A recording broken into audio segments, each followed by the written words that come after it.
This is the Sukhoi Su-29, built 3D printed, built from those free plans. Links are in the description.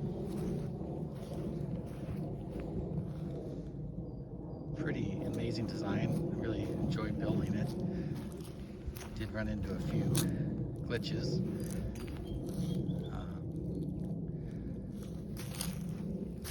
But overall, got through it pretty well. And happy with it. Maiden Flight for the Su-29. This is a 3D printed model out of lightweight PLA. My first attempt, and I'm really skeptical about the landing gear situation, so we are going to hand launch it, of all things, and hopefully get some flight time before it hits the ground. But again, I had too much throttle. Yeah. Still going up.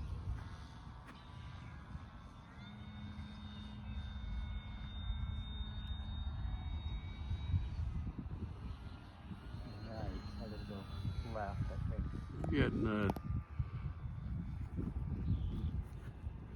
Getting comfortable with it. It's definitely, it's fast. I mean, when you were full throttle, that thing was just ripping. Yeah. Got too much prop, maybe? I don't know. No, that's fine. It's just you don't need.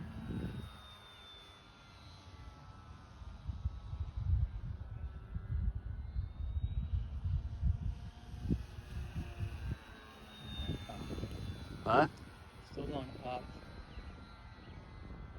I mean, that's hands-free, not bad. Well, it'll roll right. That's it. Yeah.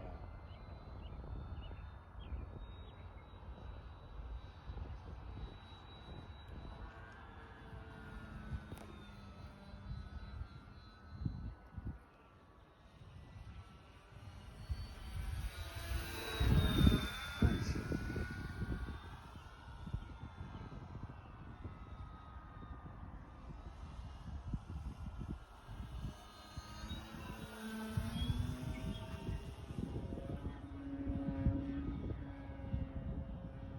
There's your horsepower. Not too many G's there, buddy. Right, it says my battery's already done. Really? Time-wise? Yeah. I have to land it. Take your time. You haven't been. Yeah, I think it's okay. Yeah, you haven't been sucking the battery down. It's just the timer.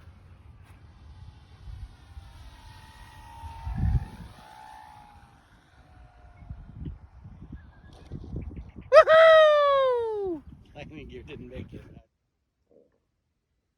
So these are the parts that I've built in my adventure to make the plane. We'll just start up here. First, we'll just note the size. Somehow, in my settings, I put 55% scale for shrinkage.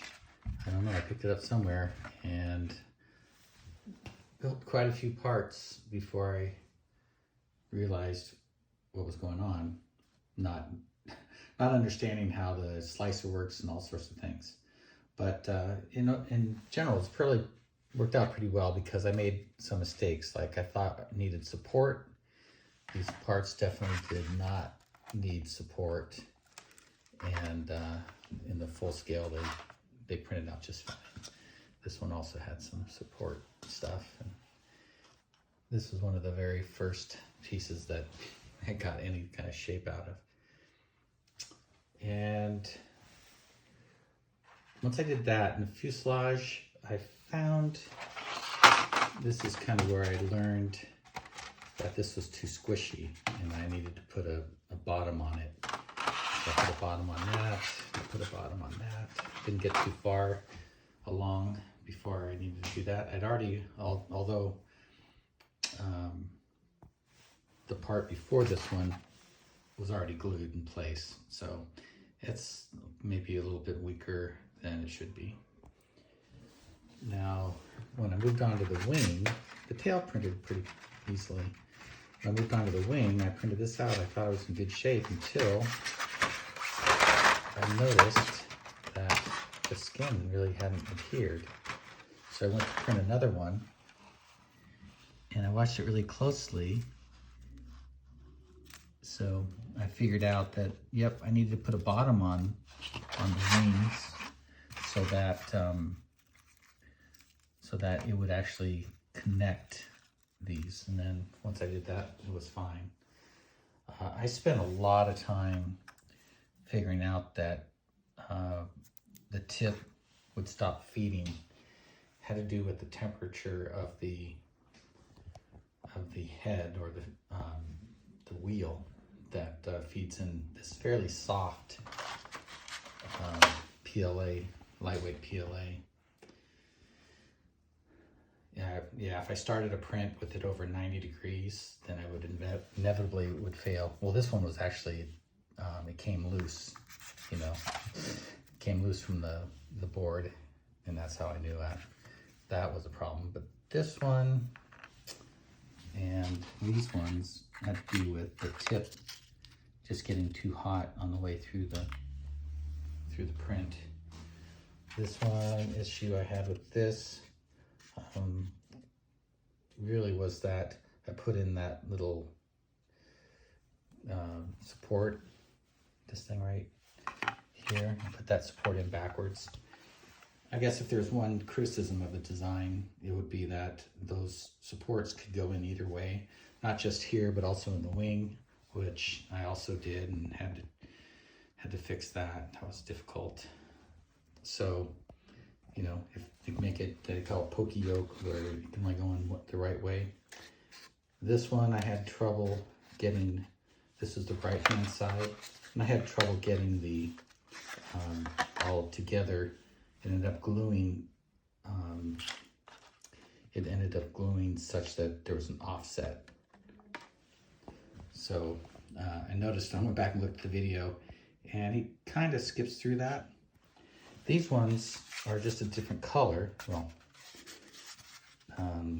these have a slight pink hue because I did a change, and I never really could get the color out of that tip, and so I replaced the tip. There's just a couple extra pieces. These don't fit with my large wheels. I might design a new one of those. The hatch.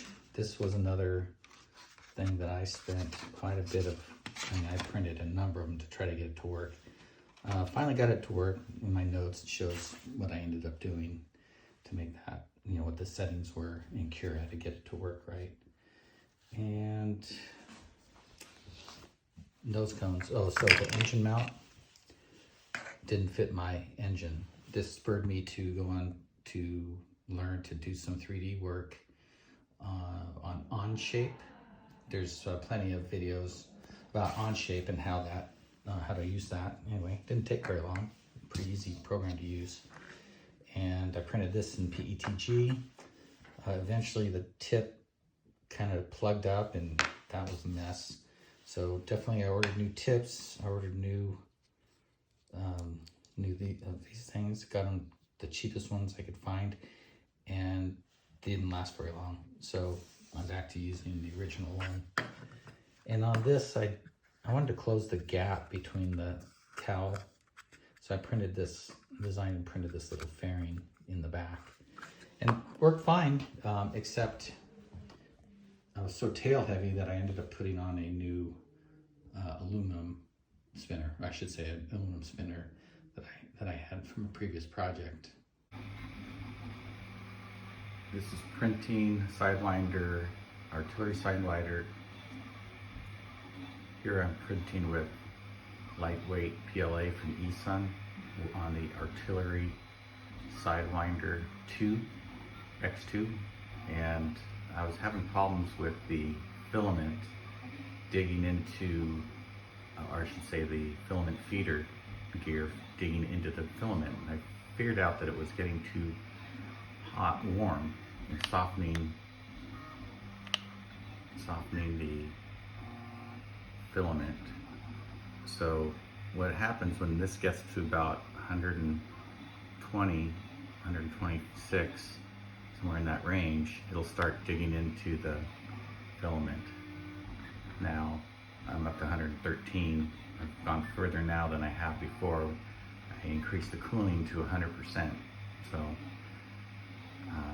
maybe that solves it. We'll find out.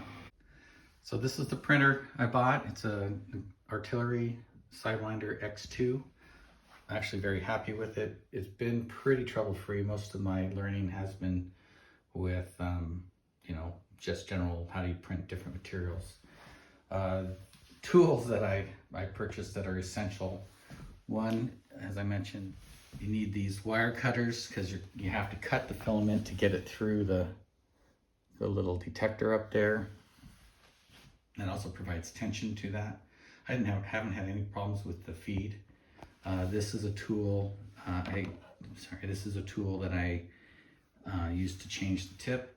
It was cheap, works great. And then this is primarily the tool I use to get things off the glass bed. The glass bed's been great, no complaints. I have used glue stick for most of the lightweight PLA prints. I use glue stick, and between prints I would just wipe it with a cloth. I mean, just kind of, you know, just give it a quick wipe, and that worked great. I wouldn't have to put a lot of glue stick on very often. Yeah, cool thing, the sun coming through the wings. Sweet.